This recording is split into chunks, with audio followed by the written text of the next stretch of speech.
Shri Venkateswara gold తాకట్టులో ఉన్న మీ బంగారాన్ని విడిపించి కొనబడును.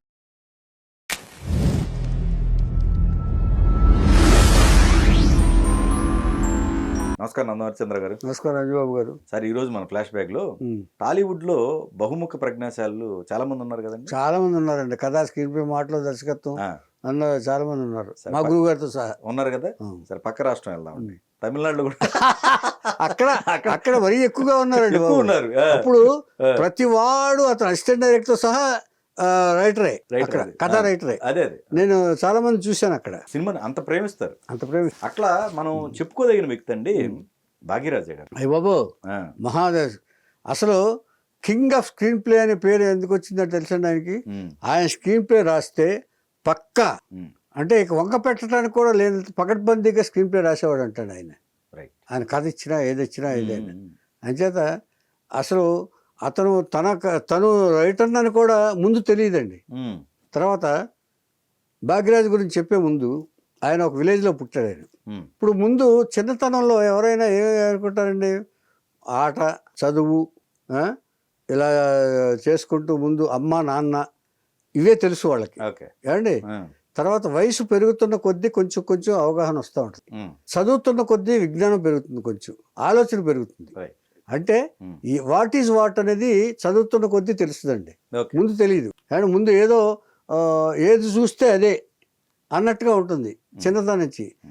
కానీ ఆ వయసు పెరిగే కొద్దీ ఆలోచనలు పెరుగుతూ ఉంటాయి. అలాంటి ఆలోచనలు పెరుగుతూ వస్తేనే ఎవరైనా రైటర్ కానీ నటుడు కానీ ఎవరు కానీ తను ఫలానా అవ్వాలని కోరుకునేది. వయసు ఆలోచన పెరిగితేనే వాళ్ళకి ఆలోచన సొంతంగా వస్తుంది. వాళ్ళు అంటే తను ఫలానా అవ్వాలని కోరుకుంటారు వయసు పెరిగిన తర్వాత. ముందు చిన్నతనంలో ఏమీ లేదు. అమ్మ నాన్న దగ్గర వెళ్తాం, డబ్బులు తీసుకోవటం, కొనుక్కోవటం, ఇలాంటివే ఉంటాయి. ఏమండి, కానీ ఒక కుర్రాడు విలేజ్లో ఇలా పెరిగిన తర్వాత ఏమనుకున్నాడంటే ఆ పోస్టర్లు చూసేసి, సినిమా పోస్టర్లు తమిళనాడులో మీరు అడిగారు భాగ్యరాజ్ అడిగారు కదా, తమిళనాడులో పోస్టర్లు చూసి ఎంజీఆర్ ఇలా ఇప్పుడు ఆయన కత్తియుద్ధం తీస్తే కత్తియుద్ధం చేయటం, శివాజీ గణేషన్ ఎమోషనల్ డైలాగ్ చెప్తాడు, ఇతరు కూడా డైలాగులు చెప్పడం, ఇలాగ వాళ్ళిద్దరిలాగా అవ్వాలనుకున్నాడండి. అసలు మొత్తం ఆయన జీవితంలో అవ్వాలనుకుంది ఎంజీఆర్ ఇన్స్పిరేషను.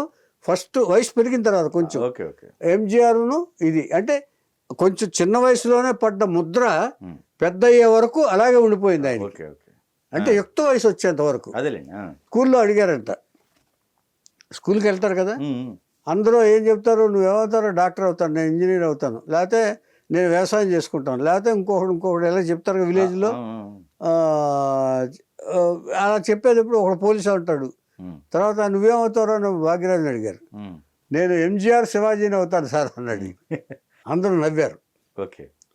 అప్పుడు మాస్టర్ చెప్తాడు, ఎప్పుడు నవ్వకూడదు, ఎవరి ఆశలు కూడా నెరవేర్చుకోవడానికి కృషి చేస్తారు, అంచేత తన ఆశను ఎందుకు మీరు నీరు కట్టాలి అసలు, ఏమో రేపు అవుతాడేమో ఎవరికి తెలుసు.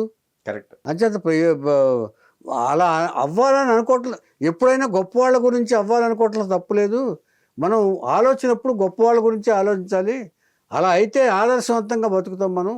మీ పిల్లలు కూడా అతన్ని మీరు నవ్వారు, అది చాలా తప్పు. అతను గౌరవించండి, తన ఆలోచన గౌరవించండి, అతని కోరికను గౌరవించండి అని చెప్పి పిల్లలందరికీ చెప్పాడు ఆయన. అది ఏ మాట చెప్పాడు ఆయన, అది అయిపోయిన తర్వాత కొంత చదువు అయిపోయిన తర్వాత ఇక ఎలాగైనా అవ్వాలని అనుకున్నాడు కదా, అవ్వాలని బయలుదేరాడు. రైలు ఎక్కేశాడు. ఇక డబ్బులు లేవు, అయినా కూడా ఎక్కేసి నానా పాటలు పడ్డాడు. అక్కడ ఎక్కడికి వెళ్తే ఎవ్వరు కూడా రెస్పాన్స్ ఇవ్వట్లా. పెట్రోల్ బంక్లో పనిచేశాడు, పెట్రోల్ బాయ్ లాగా. పెట్రోల్ తిండి లేదు, 2 రోజులు తిండి ఉంటే 1 రోజు తిండి లేదు, 2 రోజులు కూడా తిండి లేదండి. ఎక్కడ పని చేస్తే ఇతను పైగా విలేజ్ లాగా ఉంటాడు కదా, ఇతను ఎవరికి కూడా పెద్ద పట్టించిన వాళ్ళు లేరు. పోరా పోరా పోరా పోడా అని ఇలాగే అనేవాళ్ళు అండి. అవన్నీ భరించాడు. ఇది లాభం లేదు. 2 రోజులు కొంతకాలం పెట్రోల్ బంక్లో పనిచేశాడు, 10-15 రోజులు. ఫస్ట్లో ఆర్టిస్ట్ కోసం వెళ్తే ఆఫీసులకి ఎవరో వేషం ఇవ్వట్లా. ఆఫీసులు అన్నీ తిరిగాడు. నువ్వేంట్రా, నీ ఎన్నడా ఇది, నీ వేషం ఎన్న పోవడం, నీ ఎన్న పర్సనాలిటీ నీ మూంజి కన్నడిలో పాతియా అంటే అద్దంలో మొహం చూసుకున్నావా ఓకే మన తెలుగులో అంటారు కదా అదే, అలాగే ఆయన అవమానం ఫీల్ అయ్యాడు. పాండ్య బజార్ వచ్చాడు. పాండ్య బజార్ వస్తే ఒక్కొక్కడు ఒక కథ చెప్తున్నాడు. నేను 90s ఇలాగా 60sలో వచ్చాను, నేను ఇప్పటి వరకు నాకు ఇంతవరకు ఒక మంచి వేషమే దొరకలేదు. సీనియర్స్ సీరియస్ పాండ్య బజార్ అంతా అదే, మొత్తం అదే. రైట్. అక్కడ గీతా కేఫ్ అనేది ఉండేది. నేను వెళ్ళాను పాండ్య బజార్కి బిగినింగ్ కొత్తలో. ఓకే. కృష్ణానగర్ లాగా అది. కృష్ణానగర్ లాగా. కృష్ణానగర్ కంటే అసలు పాపులర్ అండి అది. పాపులర్ అదే. మొత్తం అక్కడ అందరూ పాండ్య బజార్, అందరూ పాండ్య బజార్ అందరూ వచ్చిన వాళ్ళే. రైట్. హరినాథ్ దొరికింది కూడా పాండ్య బజార్ రామారావు గారికి, అదే రాముడు వేషానికి. రైట్. దాన్ని తేలిగ్గా తీసుకోవాలి. అవునవును ఏమండి ఇలాగా ఒక్కొక్కరు ఒక కథ చెప్తున్నారు. నిరుత్సాహపడిపోయాడు. అంటే నేను ఈ వేషాలకు ప్రయత్నిస్తే ఇక లాభం లేదు, మరి నాలో ఏముంది క్వాలిటీస్ అని ఆలోచించుకున్నాడు ఒకసారి. ఇప్పుడు వేషాలంటే నువ్వు పనికిరావు, అనుభవం ఎక్కడుందో ఎప్పుడైనా చేసావా అంటున్నారు, కానీ నాలో ఇంకో క్వాలిటీ ఏదో ఉండుంటుంది కదా, అది ఏముందా అని ఆలోచించాడు. తనకి ఆలోచన ఉంది, ఏదన్నా రాయాలనిపిస్తుంది, ఏదైనా చూసారనుకోండి ఇన్స్పిరేషన్ రాయాలనిపిస్తుంది, కథ రాయాలనిపిస్తుంది, రైటర్ రాయాలనిపిస్తుంది. అప్పుడు ఆలోచించాడు, నేను ఆర్టిస్ట్గా కంటే రైటర్గా ఉంటే బెటర్ ఏమో అని ఆలోచించాడు. ఇచ్చేదంటే ఆర్టిస్ట్ అయితే అనుభవం కావాలంటారు, నేను కథ చెప్పాను అనుకోండి, నచ్చింది అనుకోండి, అది మాట్లాడకుండా తీసుకుంటారు, దానికి అనుభవం అక్కర్లా. కరెక్ట్. ఎవరు చెప్పినా తీసుకుంటారు, బాయ్ చెప్పినా తీసుకుంటారు, ఇంకోటి చెప్పారు. అంచేత రైటర్ అవ్వాలి అనుకున్నాడు. రైటర్ అవ్వాలి అని అంటే ముందు అసిస్టెంట్ డైరెక్టర్గా జాయిన్ అవ్వాలి, ఎవరో డైరెక్టర్ దగ్గర చేరాలి. చేరితే ఒక ఆలంబన కావాలి మనకి, దానికి ఒక ఇప్పుడు చెట్టుకి మొక్కకి ఎలాగ ఓడిపోయిన దానికి కర్ర ఎలా కడతాం, అలాగే అప్పట్లో సెన్సేషనల్ డైరెక్టరు, కొత్త డైరెక్టరు, విలేజ్ డైరెక్టరు అని పేరు తెచ్చుకున్న భారతీరాజా దగ్గరికి వెళ్ళి జాయిన్ అయ్యాడు. సూపర్. భారతీరాజా దగ్గరికి వెళ్ళి ఇలాగా విలేజ్ నుంచి వచ్చానండి నేను అని చెప్పాడు. ఇతను అదృష్టం, భాగ్యరాజు అదృష్టం కాకపోతే అతను ఫస్ట్ పిక్చరే కమల్ హాసన్ తోటి 16 ఏళ్ల వయసు. ఓకే. కమల్ హాసన్ తోటి పనిచేశాడు. సో భారతరాజా థింకింగ్కి ఇతను మ్యాచ్ అయ్యాడు. రైట్. ఇలాగా అసిస్టెంట్ డైరెక్టర్గా పనిచేసిన తర్వాత ఇతను అబ్జర్వ్ చేస్తున్నాడు ఎవరో మన దీనికి. తర్వాత అందులో ఒక వేషం వేయాల్సి వస్తే ఒక చిన్న వేషానికి ఎవరో ఆర్టిస్ట్ని తీసుకొస్తే ఎవరు సరిగ్గా చేయలే, నువ్వు వేసావే ముసలి వేషం అని చెప్పేసి భాగ్యరాజ్ చేత వేయించారు. భాగ్యరాజ్ కరెక్ట్గా చేశాడు. చేసేటప్పటికి ఇది పనికొస్తాడే అనుకున్నాడు. ఆ తర్వాత ఆయన భారతరాజా ఏం చెప్పాడంటే, నేను డైలాగ్ చెప్పను నీకు, నువ్వే కంపోజ్ చేసుకో, ఆ పాత్ర ఏం మాట్లాడితే బాగుంటుందో అదే మాటలు మాట్లాడి నువ్వే వేషం వేసే అన్నాడు ఆయన. ఇప్పుడు డైరెక్టర్స్ ఇది నువ్వైతే ఎలా తీస్తావా అని అంటారు చూసారా, మమ్మల్ని అలాగే ఇచ్చాడు ఆయన గురువు గారు, నువ్వైతే ఎలా తీస్తావా అన్నాడు. ఒకసారి దెబ్బ కొట్టాడు ఆయన. ఏంటంటే ఒక సీన్ ఇచ్చి నువ్వైతే ఏం తీస్తావా అన్నాడు. నేను జాగ్రత్తగా ఇదొక షాటు అని ఒక 10 షాట్లు లెక్క ఇచ్చా, మొత్తం ఒక షాట్లో తీశాడు ఆయన. ఇదేంటి సార్ అన్నాను. అదేనయ్యా ఎవరి డైరెక్టర్ మైండ్ ఒకలాగా ఉండదు, అంచేత ఇలాగూ తీయచ్చు, ఒక రిస్ట్రిక్షన్ అంటూ ఒక ఇది లేదు, అంచేత ఎలాగైనా తీయచ్చు, నీ మైండ్ నీది, నా మైండ్ నాది. అంచేత ప్రథమ సూత్రం ఏంటో చెప్పడం దర్శకుడికి, అంచేత నీ ఆలోచన విధానం ప్రకారమే సినిమా తీ, కానీ ప్రేక్షకులకు నచ్చాలి, అది మైండ్లో పెట్టుకో అన్నారు. అంటే సూత్రాలు నేర్చుకోవడానికి దర్శకుడి దగ్గర, మా గురువు గారి దగ్గర నేర్చుకున్నాను. 10 షాట్లు డివైడ్ చేశాను నేను, ఏదో పెద్ద అలాగా. ఏమండి అయిన తర్వాత అక్కడ ఇక అది అయిపోయిన తర్వాతగా దాంట్లో ఒక ఇంప్రెషన్ ఏర్పడింది, ఈ డైలాగులు బాగా చెప్తున్నాడే, డైలాగులు రాస్తాడేమో అని చెప్పేసి అతని డైలాగులు రాయించడం అక్కడక్కడ ప్రతి సినిమాకి రాయించడం మొదలుపెట్టాడు నేను. సో అవి బాగా వస్తున్నాయి, బ్రహ్మాండంగా రాస్తున్నాడు, సో వీళ్ళు రైటర్ ఉన్నాడు అని గ్రహించాడు భారతరాజా. వెంటనే సిగప్ రోజాకల్కి డైలాగ్ రైటర్గా పెట్టేశాడు ఆయన. ఇది అయిన తర్వాత సిగప్ రోజాకల్ డైలాగ్ రైటర్ అయిన తర్వాత ఆ తర్వాత వరుసగా ఒక కథ ఇచ్చాడు, ఆ కథతో ఒక సినిమా తీశాడు ఆయన, అది హిట్టు. నీ దగ్గర ఆలోచన ఏముంటుంది, ఆలోచన పంచుకుంటాడు కదా ఈయన, భాగ్యరాజు గారు కథ రాసుకుంటాడు కదా, అది ఒకరోజు భాగ్యరాజు గారితో భారతరాజా గారితో చెప్తే ఇది బాగుంది ఆ కథ రాసిచ్చే అన్నాడు, స్క్రీన్ ప్లే కొట్టుతో సహా రాసిచ్చాడు. భాగ్యరాజు గారిలో ఉన్న విశేషం ఏంటంటే ప్రేక్షకుడు ఎప్పుడు కూడా ఈ సినిమాలో చూసిన సీన్ ఒక దర్శకుడు తీస్తాడు, ఈ సినిమాలో తీసిన సీను మళ్ళీ సినిమాలో ఉండకూడదు, ఫ్యూచర్లో కూడా. ఎప్పుడైనా సరే రిపీట్ చేసినట్టు ఉండకూడదు, ఓకే. దాన్ని డిఫరెంట్గా చూపించాలి మనం. అంటే ఒక సబ్జెక్ట్ ఒకటే అవ్వచ్చు కానీ సీన్స్ మాత్రం డిఫరెంట్గా ప్రజెంట్ చేయాలి అనేది భాగ్యరాజు గారి కాన్సెప్ట్. అక్కడే సక్సెస్ అయ్యాడు.